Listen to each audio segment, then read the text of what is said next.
Juízes 9, eu vou ler dos versículos 1 a 6, inicialmente.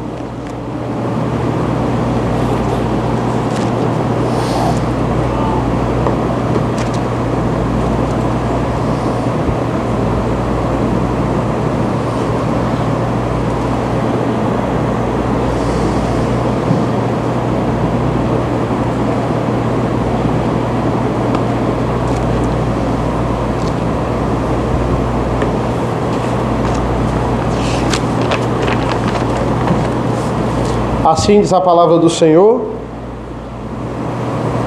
Abimeleque, filho de Jerubaal, foi a Siquém, aos parentes de sua mãe, e falou com eles, e com toda a geração da casa do seu avô materno, dizendo: peço-lhes que perguntem a todos os cidadãos de Siquém, o que é melhor para vocês?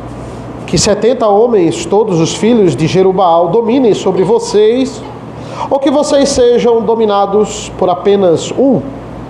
Lembrem-se também de que eu sou osso e carne de vocês. Então os parentes de sua mãe falaram a todos os cidadãos de Siquém todas aquelas palavras, e o coração deles se inclinou a seguir Abimeleque, porque disseram: é nosso irmão. E deram-lhe 70 peças de prata da casa de Baal-Berite, com as quais Abimeleque contratou uns homens levianos e atrevidos que o seguiram.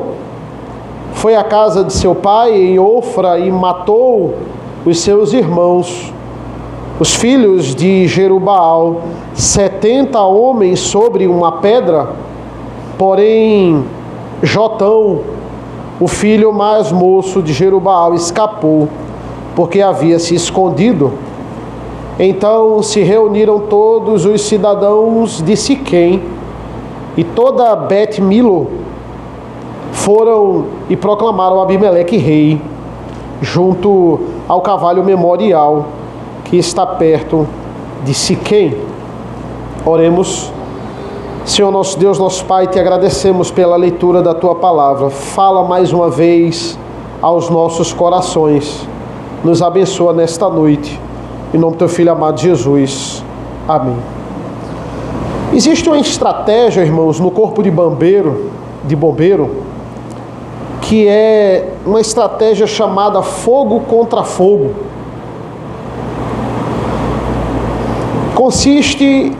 Ela é usada mais para grandes queimadas programadas ou em grandes incêndios.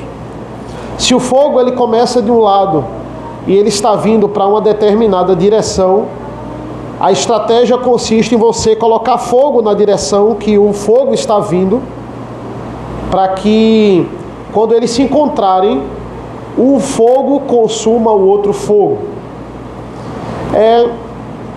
Na maioria das vezes dá certo. Não dá tão certo quando o vento muda de direção. Aí podemos ter talvez um outro problema. Talvez essa estratégia ela tenha que ser feita novamente.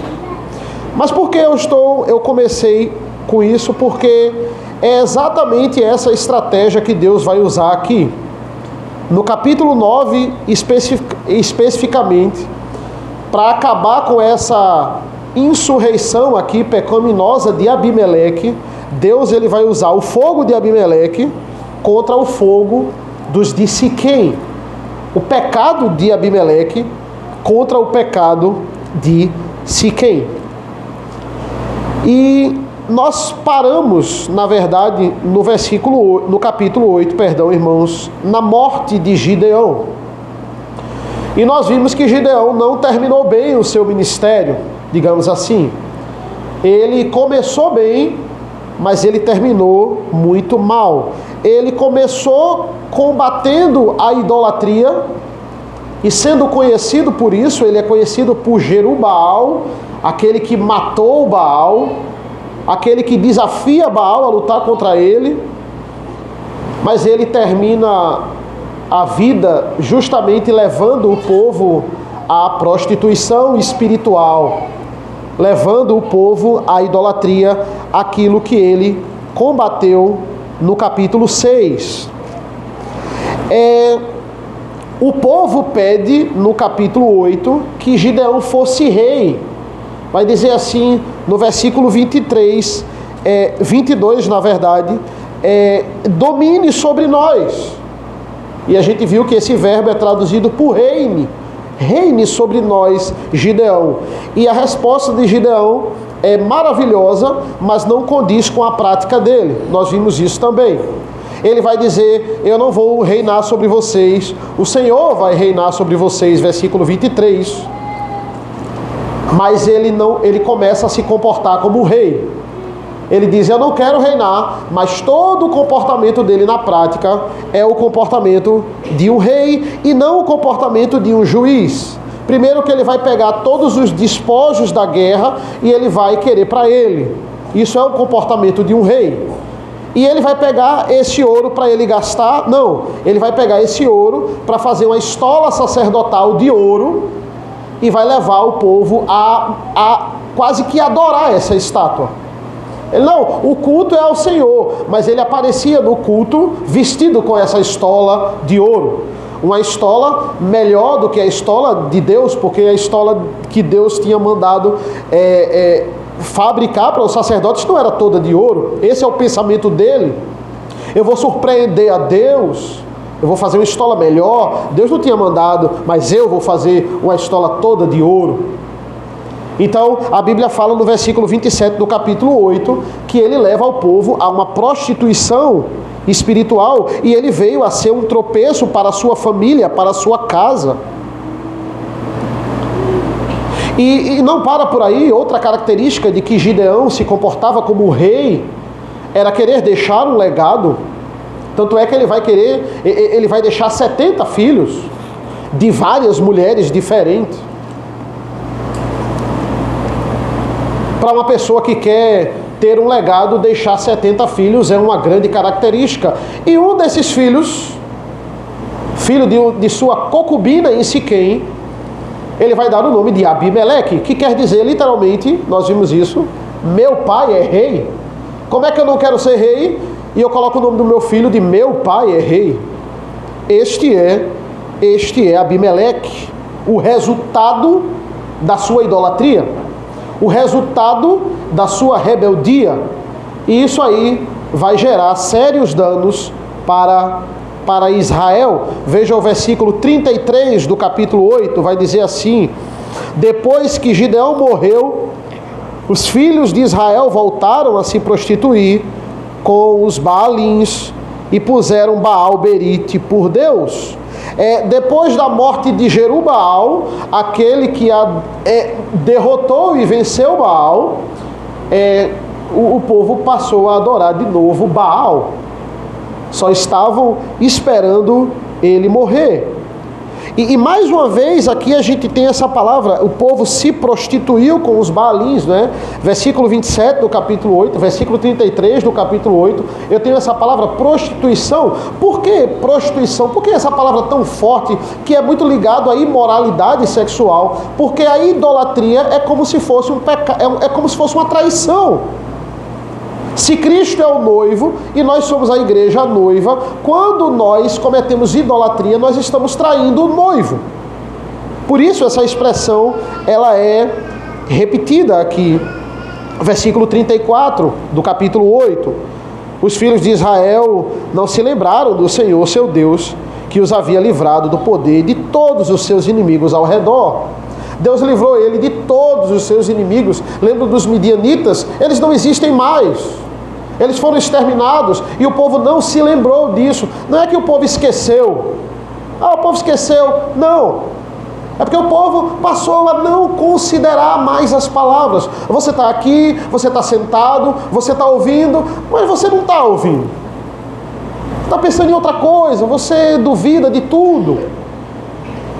Todos nós sabemos que o fim principal do homem, primeira pergunta do catecismo, é glorificar a Deus e gozá-lo para sempre. Mas quantos praticam isso na verdade? Se você perguntar a todo presbiteriano a primeira pergunta do catecismo, ele vai lhe dizer de có e salteado. Mas, de fato, estamos seguindo aquilo que temos decorado na nossa mente?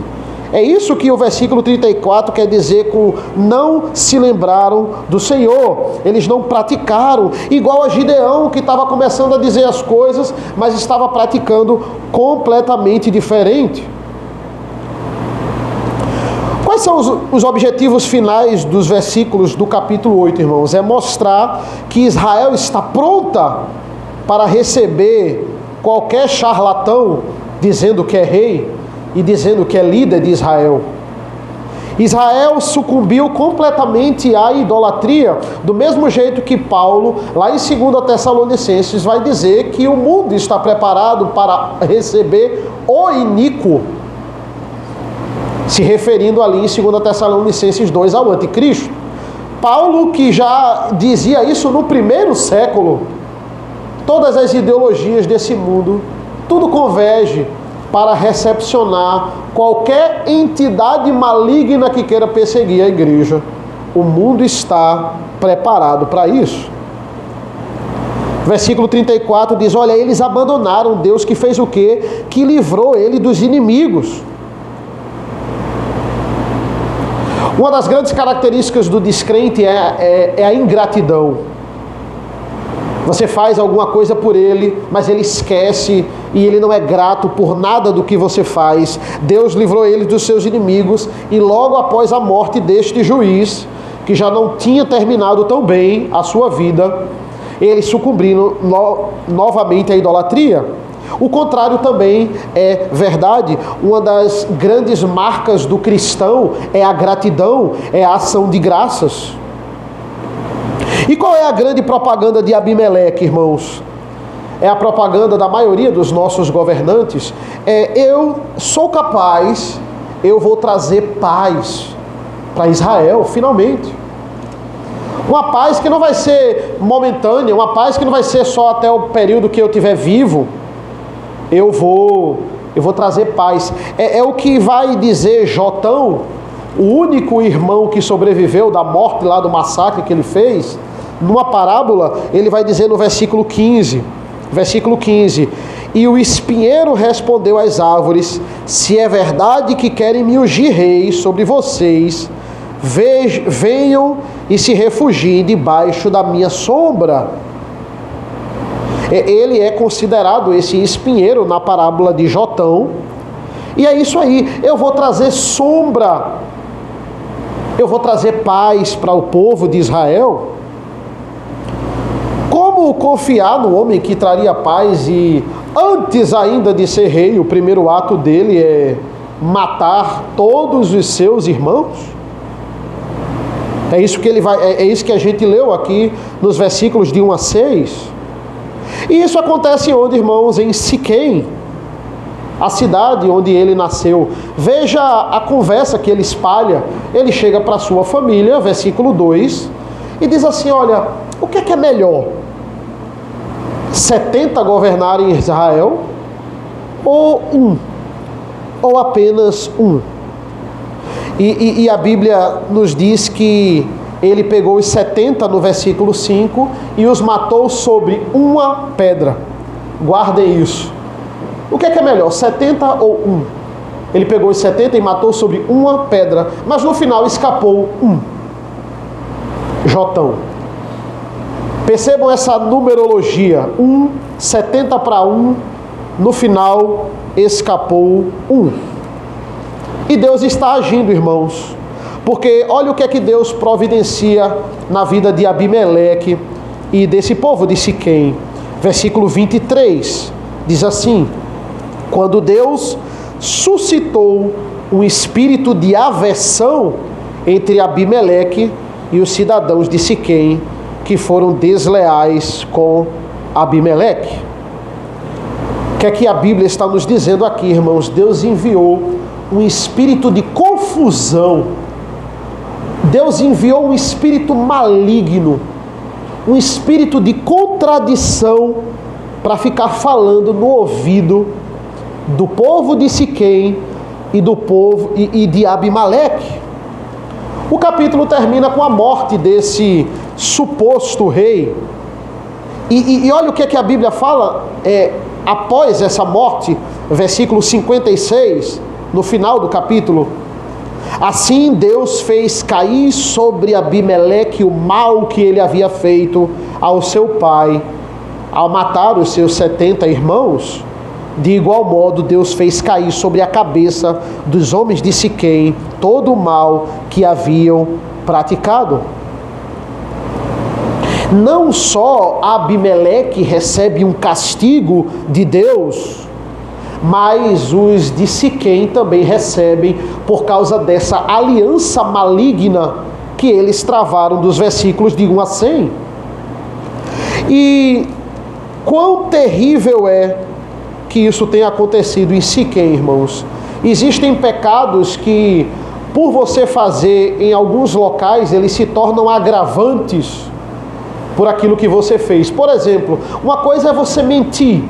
Você vai mentir para alguém numa determinada situação, no trabalho, em casa, e isso aí é pecado, você busca pedir perdão. Outra coisa é eu propositalmente preparando um sermão aqui, sem ter a certeza se aquilo que eu vou falar é verdade ou não, falar uma heresia para você e mentir no culto ao Senhor, no púlpito, no dia do Senhor, para a igreja. É um pecado, é uma mentira, da mesma forma que você pode, quando é mentir fora daqui, ou em alguma situação mentir fora daqui, mas isso é um agravante. Por que fazer tudo isso em Siquém é um agravante? Porque Siquém é a terra da aliança com Deus, irmãos. Foi em Siquém que em Josué 24, ele firmou a aliança. Se vocês querem adorar os deuses do Tigre, do Eufrates, os deuses do Egito, adorem, mas eu e minha casa serviremos ao Senhor. Foi em Siquém que Abraão passou logo após ter firmado o seu pacto com Deus em Gênesis 12. Foi em Siquém que Jacó se estabeleceu, logo após ter voltado daquele problema com Esaú, e se estabeleceu ali até ir para o Egito. Ele mais 70, quando foram para o Egito. Tudo em Siquém. Foi em Siquém que em Josué 11 ele fez o primeiro pacto ali, digamos assim, né?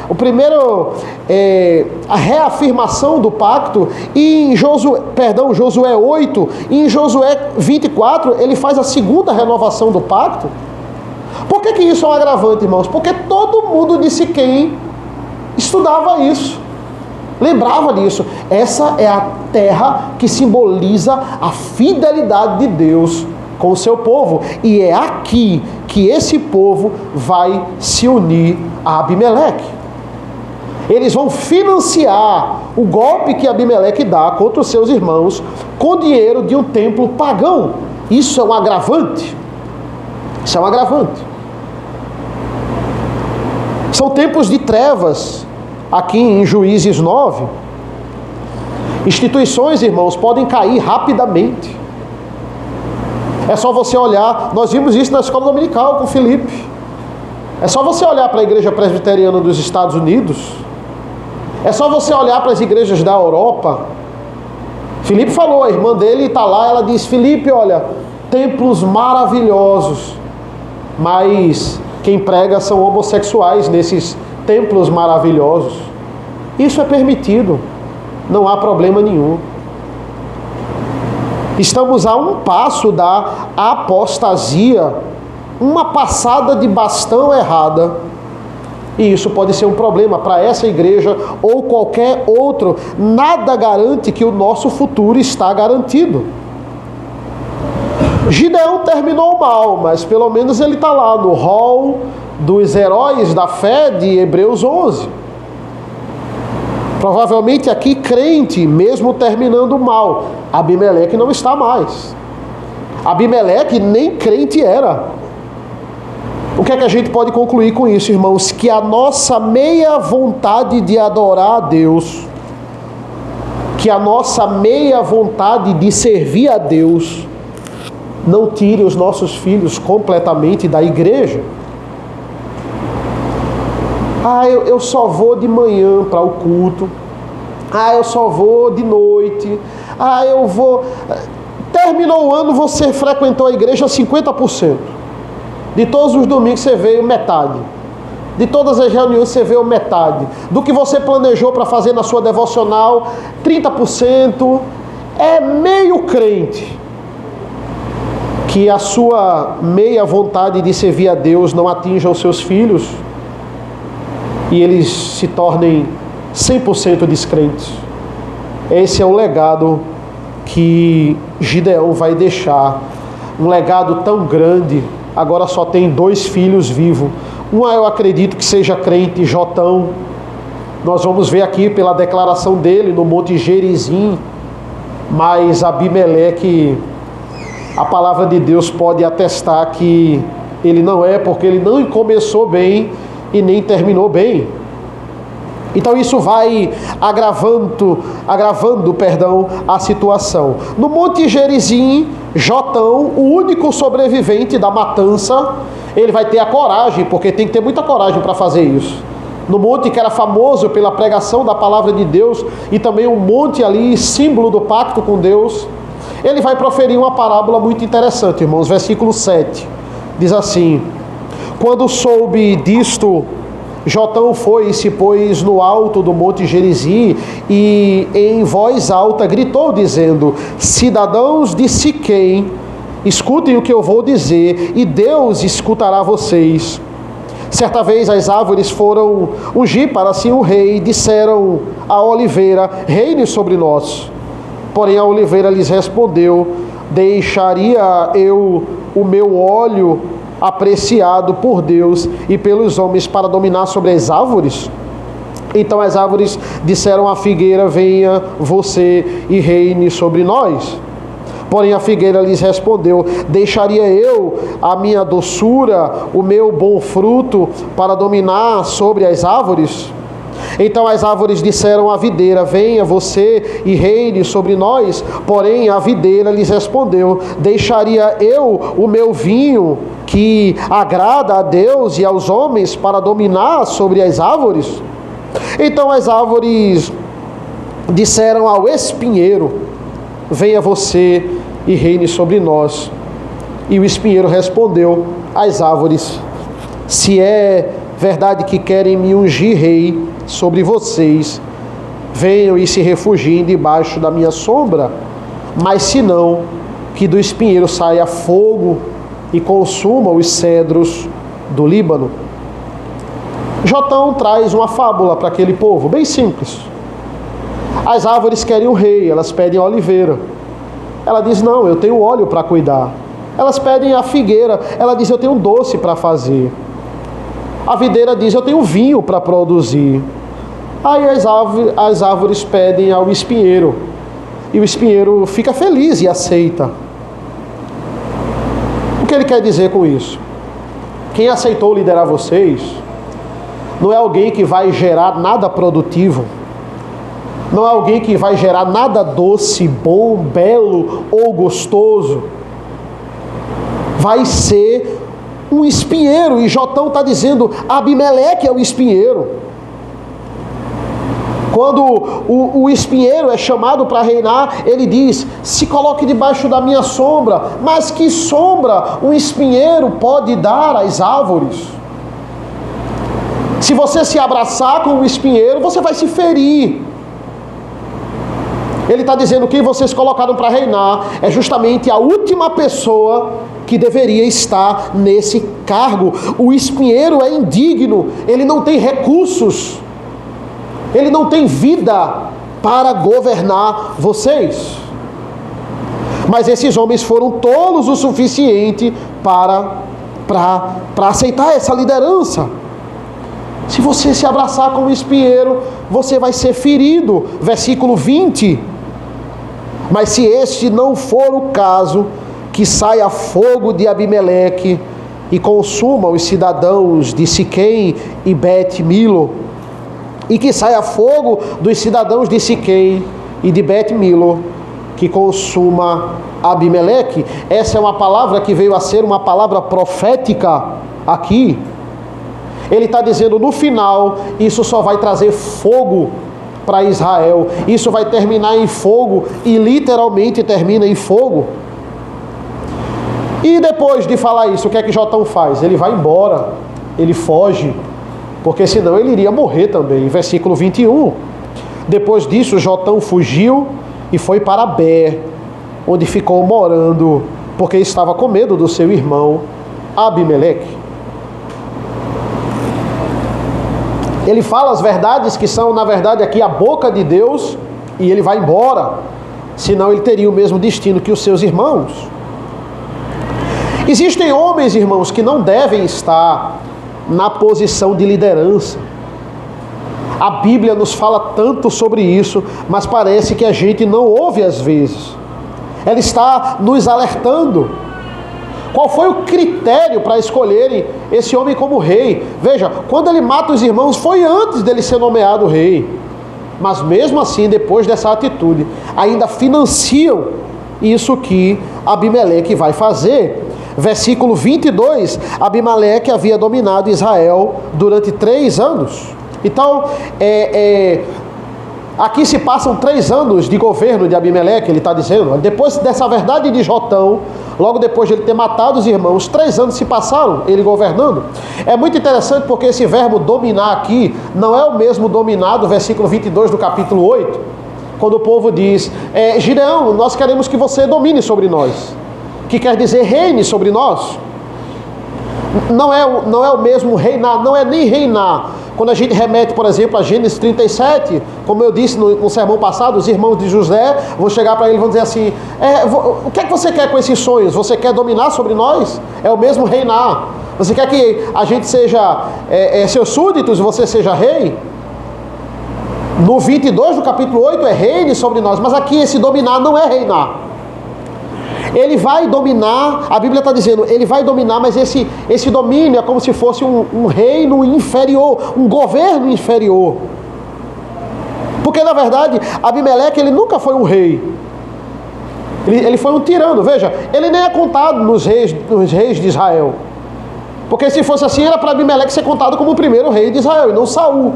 Mas não, na linhagem dos reis de Israel, o primeiro é Saul, que se parece muito com Abimeleque. Mas oficialmente é Saul. Aqui foi uma tentativa de golpe que deu errado. Durou 3 anos e deu errado. Abimeleque não é rei. Nem a linhagem oficial de Israel o considera como rei. E é muito interessante a forma como Deus age aqui, irmãos, no capítulo 9. Veja, percebam, Deus não vai mandar um juiz aqui. Como é que Deus faz para resolver o problema em Juízes? Ele manda o juiz vai lá, se une ao povo e derruba o tirano. Não, Deus não faz isso aqui. Não tem juiz em Juízes 9. O que é que Deus faz? Assim como ele enviava o Espírito Santo para guiar o juiz que ele levantava. Veja, volte comigo algumas páginas, capítulo 6, versículo 34, foi exatamente isso que ele fez no início, quando ele estava com Gideão. Capítulo 6, 34, vai dizer assim, então o Espírito do Senhor revestiu Gideão, que fez soar o alarme, convocando os homens da família de Abiezer a segui-lo. Veja, Gideão era receoso, Gideão tinha suas questões, mas Deus foi lá e mandou o Espírito Santo e deu forças a Gideão, para que ele formasse táticas, para que ele falasse com as pessoas, para que ele juntasse o exército. Veja, nem a tática que o juiz fazia, nem o exército que ele juntava, era ele, era o Espírito do Senhor guiando ele. Aqui agora, Deus faz o contrário.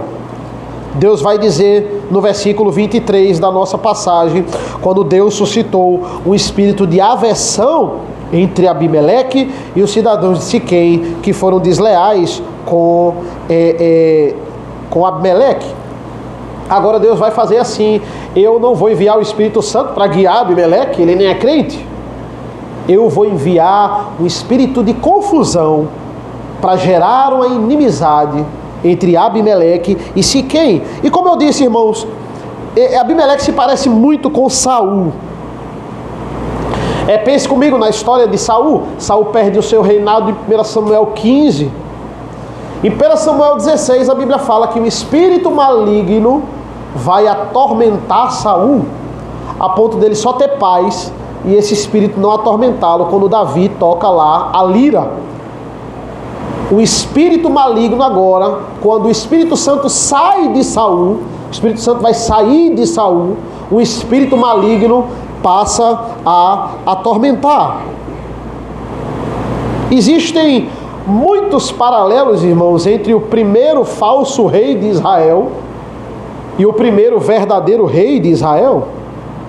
Por exemplo, o que eram os 70 irmãos para Abimeleque, Davi era para Saul uma ameaça, uma grande ameaça. E assim como o inimigo, Saul vai perseguir a igreja, perseguir Davi era perseguir o descendente do Messias, Abimeleque também vai fazer isso, quando ele mata a igreja do Senhor. Nos dois casos, o Senhor envia um espírito de aversão para atormentá-los. Nesses dois casos existem grandes mortes por causa das decisões desse rei. O que Jotão foi para Abimeleque, Samuel foi para Saul, exortando ele no seu reinado. E as semelhanças não param. Os dois reis, o falso e o verdadeiro, eles pediram para um servo os matarem. Eles morreram de igual modo. Veja a morte de Abimeleque no versículo 54, aqui de Juízes 9. Então Abimeleque chamou depressa o moço, seu escudeiro, e lhe disse: tire a sua espada e me mate, para que não se diga que uma mulher me matou. A mesma forma, Saul vai pedir para um servo matar. O que é que a gente vê com isso, irmãos? A gente vê o decreto de Deus.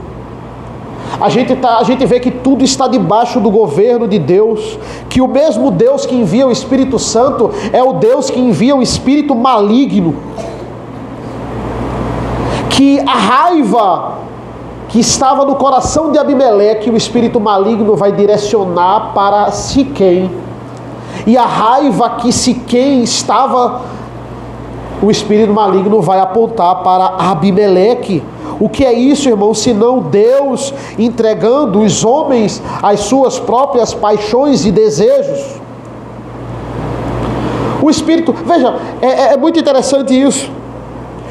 Abimeleque faz isso, ele no versículo 2 diz assim: olha, comecem a espalhar, vocês que são da minha família. O que é melhor, 70 governares ou um? Deus faz a mesma coisa. Espírito maligno, comece a espalhar. Abimeleque não é digno de ser rei. Abimeleque é isso, Abimeleque é aquilo. Fale para Abimeleque: o povo de Siquém quer derrubar você, o povo de Siquém quer acabar com você. Comece a espalhar isso e coloque um contra o outro. Deus faz a mesma coisa. E a Bíblia é clara. Por que Deus fez isso? Versículo 24.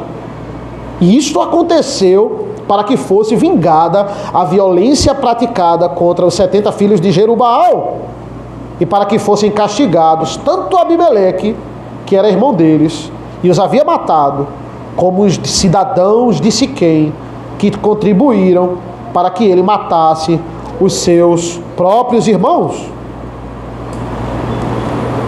O espírito de confusão começou a colocar em xeque o caráter de Abimeleque para esse povo, a liderança, a fidelidade de Abimeleque. A partir do versículo 26, vemos dois personagens aqui entrar na narrativa. Um é o grande rival de Abimeleque, um tal de Gaal, e o outro é o governador que Abimeleque coloca em Siquém, que é um tal de Zebur. Veja a narrativa a partir do versículo 26. Gaal, filho de Ebed, veio com os seus irmãos e se estabeleceram em Siquém, e os cidadãos de Siquém confiaram nele. Foram ao campo, cortaram os cachos das vinhas, pisaram as uvas, fizeram festas, foram à casa de seu Deus, Comeram, beberam e amaldiçoaram Abimeleque. E Gaal, filho de Ebede, disse: quem é Abimeleque? E quem somos nós? Disse quem? Para que o sirvamos? Não é ele filho de Jerubaal? E não é Zebul, seu oficial? Que seria melhor servir aos homens de Amor, pai de Siquém, mas nós, porque serviremos a ele? Quem dera estivesse esse povo na minha mão, eu expulsaria Abimeleque, eu diria a Abimeleque: multiplique o seu exército e venha lutar. Só que esse homem chamado Gaal, irmãos, a gente vai vendo ao longo da narrativa que ele era um homem muito fácil de derrotar, que ele era um homem muito tolo, que facilmente Abimeleque vai se juntar e vai derrotá-lo. Zebul, que também estava do lado de Abimeleque, e Gaal também queria derrotar, vai dizer: ó, tem um cara aqui que se levantou que está querendo dominar Siquém, e vai colocar em xeque o seu reinado e também o meu governo aqui.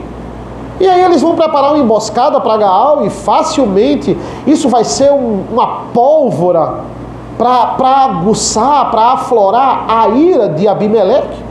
Ele já mostrou isso desde o início do capítulo. Ele é um rei que resolve tudo com fogo. Ele resolve tudo com espada. Ele resolve tudo com violência, com mortes. Só que agora ele vai fazer isso contra os seus apoiadores, contra os de Siquém.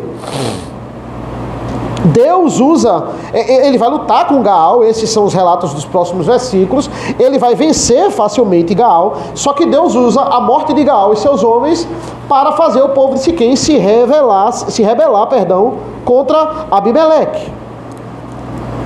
Na verdade, irmãos, esse Gaal, ele foi um bandido contratado pelos próprios habitantes de Siquém.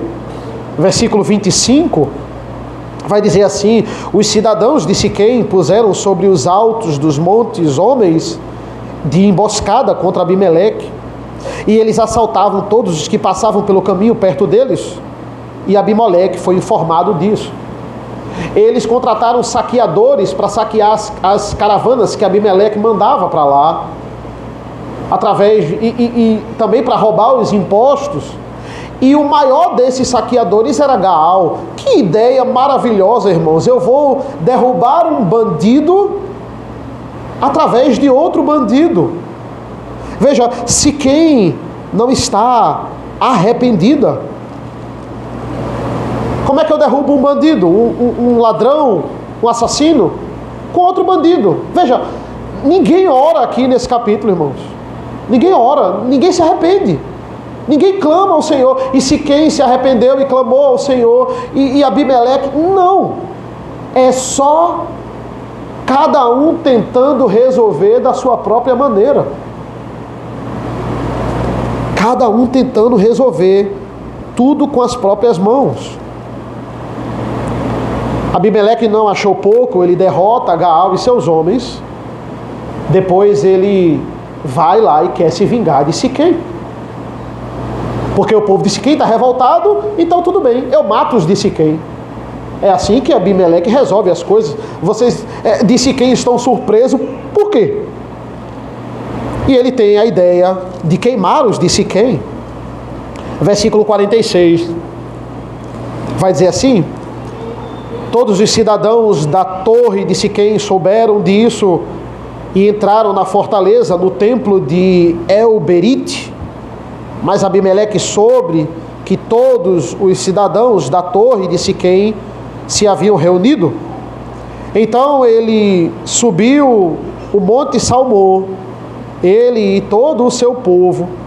Abimeleque pegou um machado e cortou o galho de uma árvore. Ele o levou, pôs no ombro e disse ao povo que estava com ele: o que vocês me viram fazer, façam também vocês depressa. Assim cada um deles cortou um galho e seguiu Abimeleque. Puseram os galhos ao redor da fortaleza e os incendiaram. Assim morreram todos os que estavam na torre de Siquém, mais ou menos 1000 pessoas, homens e mulheres. Não basta derrotar os de Gaal, não basta colocar sal na terra. Versículo 45 Abimeleque coloca sal em toda a terra de Siquém. Abimeleque lutou contra a cidade durante todo aquele dia, tomou a cidade, matou o povo que nela havia, arrasou a cidade, espalhou sal sobre ela. Por que espalhar sal sobre a cidade? Para deixar ela completamente infértil. Eu vou matar quem eu puder, e quem eu não puder, quem eu não conseguir, não vai plantar mais, não vai conseguir mais nem viver nessa cidade. Não bastou isso, ele foi perseguindo os de Siquém para matar o restante, e todos vão se proteger numa torre. Ele não teve dúvidas. Ele vai dizer que o local aqui que eles se refugiaram é um local chamado El-Berit, que significa literalmente o Deus do pacto. E o que é que Abimeleque faz? Uma grande fogueira, e ele queima aquela torre com 1000 pessoas, mais ou menos, homens e mulheres, povo de Israel, igreja do Senhor. Irmãos, é muito difícil você guardar a espada depois que você tirou ela da bainha. É difícil não deixar a iniquidade aflorar depois que você entrou numa briga, a sua ira aflorar, a sua ironia aflorar. Você entra numa discussão e diz assim: eu controlo a situação, eu não vou me irar. O que é que Abimeleque está fazendo? Aquilo que a sua natureza clama para fazer. Ele só está reagindo a tudo que as pessoas estão fazendo contra ele. Ele é um homem violento, ele é o espinheiro.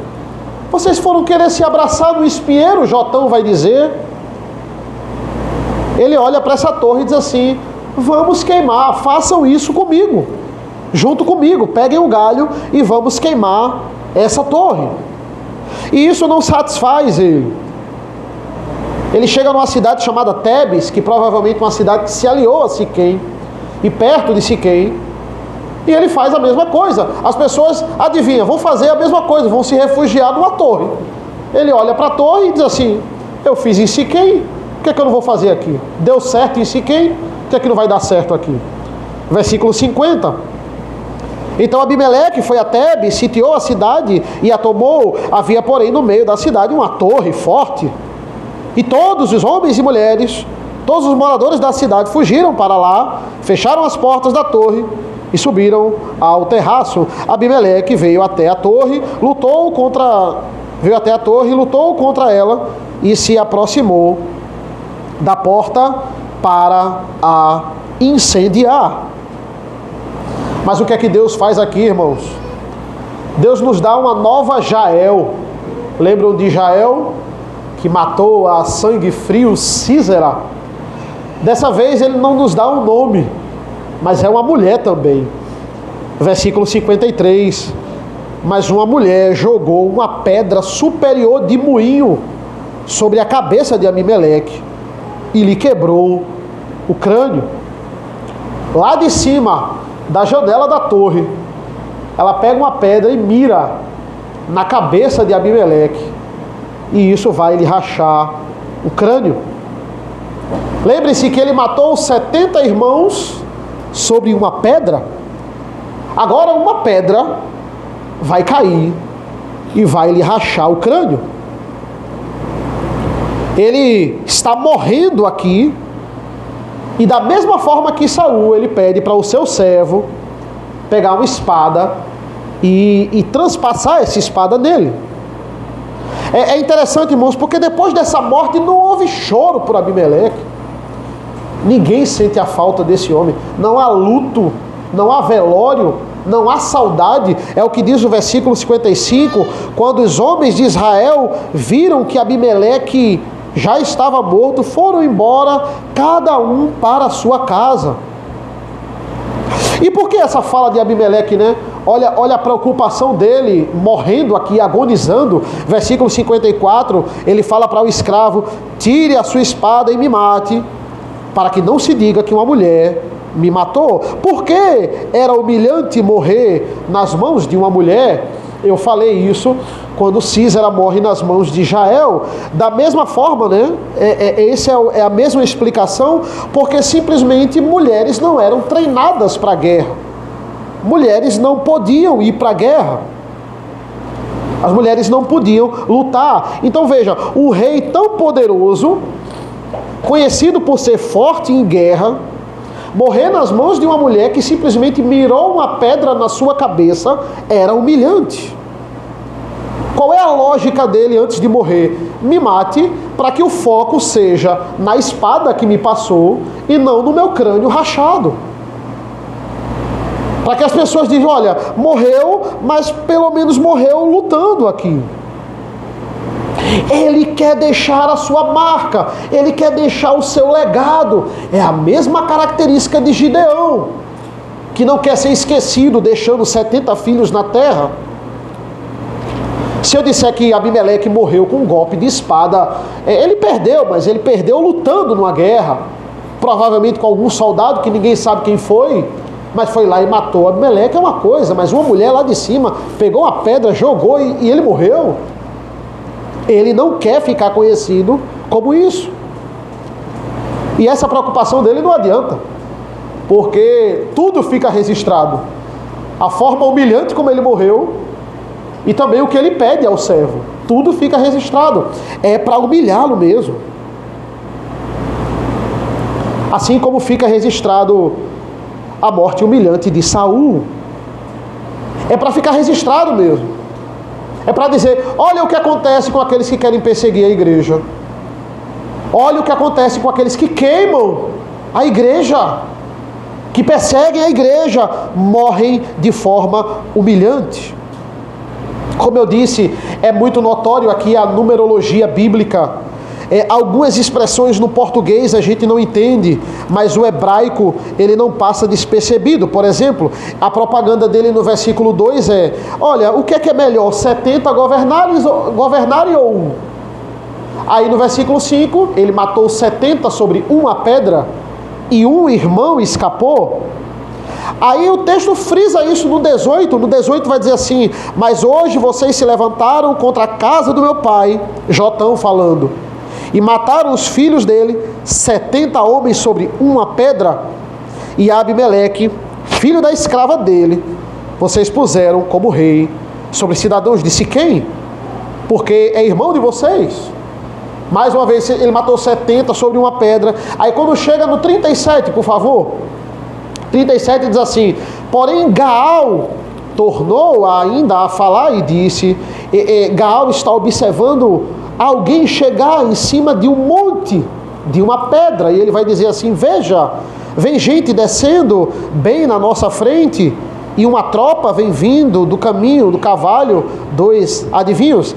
No hebraico isso é traduzido como, uma tropa vem vindo, ele vai dizer assim: eu vejo uma cabeça descendo sobre uma pedra, É assim que está no hebraico. Ele diz assim: eu estou vendo ali uma cabeça sobre uma pedra. Aí no versículo 37, não, 37 já foi, agora no versículo 53 vai nos dizer assim: mas uma mulher jogou uma pedra superior de moinho sobre a cabeça de Abimeleque, que lhe quebrou o crânio. Enquanto que no 37 a cabeça está sobre a pedra, no 53 a pedra está sobre a cabeça. Esse é o paralelo que muitas vezes passa despercebido no português. Versículo 57, ele conclui, a cabeça e a pedra e a cabeça, ele vai dizer: de igual modo Deus fez cair sobre a cabeça dos homens de Siquém todo o mal que haviam praticado. Deus fez a pedra cair sobre a cabeça de Abimeleque, e o mal que os de Siquém praticou, Deus também fez cair sobre a cabeça deles. O texto é proposital em ficar usando pedra, cabeça e pedra. Ele está ressaltando a sua ironia aqui. Ele é tão forte, ele é tão poderoso, morreu de forma ridícula, porque é ridículo você querer combater a igreja do Senhor. É ridículo você achar que tem força para isso. Então vai morrer e vai ficar registrado a forma ridícula com que morreu. É um homem tão presunçoso, ele faz a propaganda dele é: eu vou gerar sombra, eu vou dar sombra a Israel. Quantos líderes eles prometem isso ao povo? Agora chegou a hora da mudança. Quantos temos isso nas propagandas políticas? Prepare-se para 2026. Chegou a hora do descanso, chegou a hora da sombra e da água fresca. Mas só Deus é o nosso descanso, irmãos. Só o Senhor Jesus, Ele vai nos trazer descanso. Reparem, essa expressão sombra, ela é muito usada na Bíblia. O descanso nem se fala, né? A gente até falou sobre isso na reunião de oração. Como esse termo descanso, ele evolui na Bíblia para você entender o que é realmente esse descanso, mas o termo sombra também.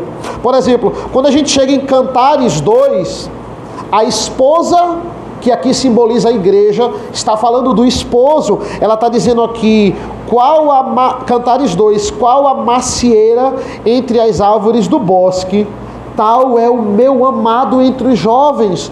Desejo muito a sua sombra e debaixo dela me assento, e o seu fruto é doce ao meu paladar. Esse jovem é tudo para essa esposa.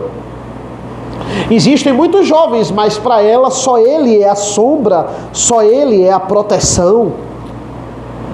Abimeleque é esse que se coloca como: eu vou dar sombra a vocês, mas não dá. Vocês não estão vendo que ele é um espinheiro. Vocês não estão olhando para ele. Olhem para a vida dele. Ele quer ser líder sobre vocês. Vocês não estão vendo a vida dele. Como é que ele nessas condições vai dar descanso a vocês? E é claro que Cristo aqui é a nossa árvore frondosa. A árvore é grande, ela cabe às pessoas, cabe você inteiro para lhe dar sombra. Ela é eficaz. Abram comigo, irmãos, Isaías 30, por favor. Esse texto eu queria que a gente abrisse. Apenas 3 versículos, Isaías 30, versículos de 1 a 3.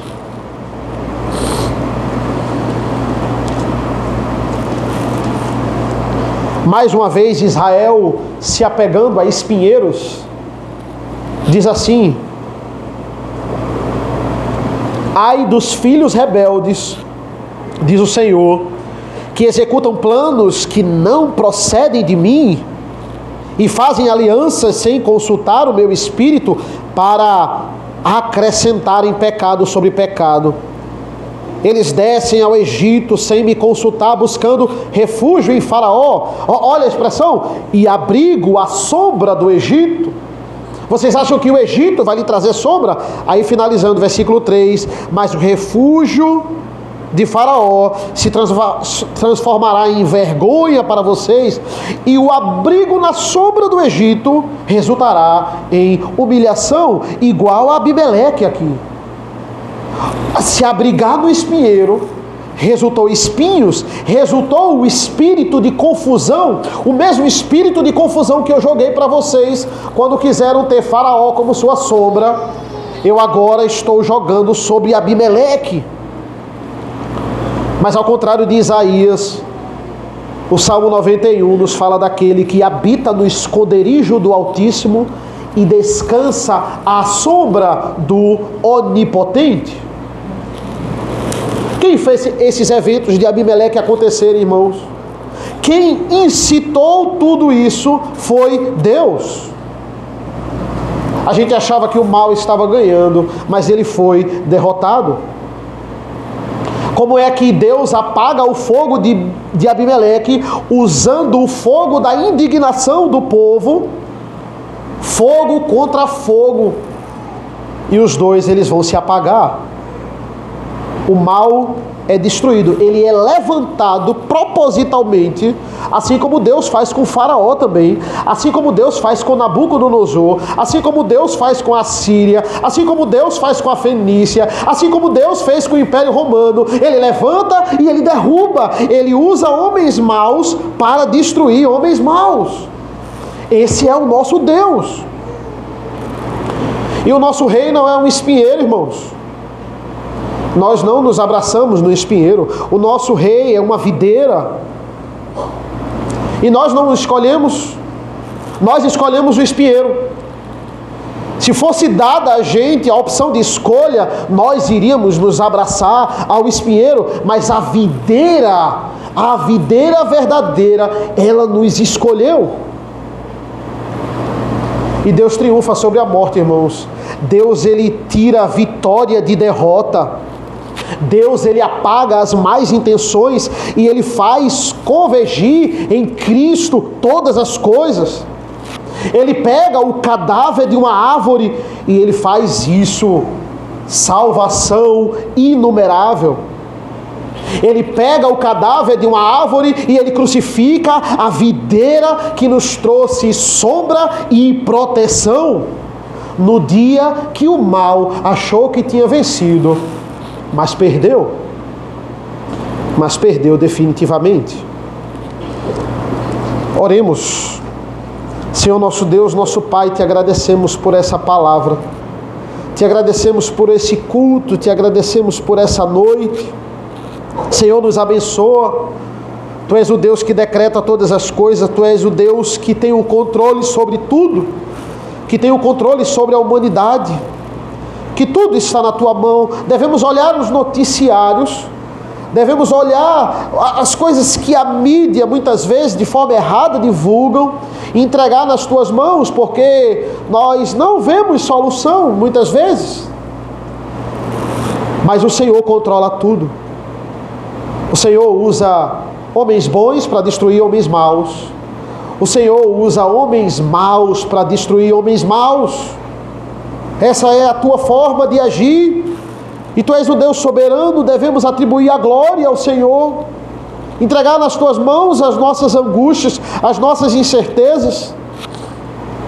E clamamos por essa geração, pela próxima geração, para que possamos ser cristãos inteiros, completos, fiéis à palavra de Deus, assíduos na igreja, no trabalho, na Tua obra, para que os nossos filhos, para que os pequeninos da igreja, como líderes que somos, possam se espelhar e eles possam ver as atitudes de Cristo nas nossas atitudes, e que o Filho seja glorificado, e que o Pai seja glorificado, e que o Espírito Santo seja glorificado.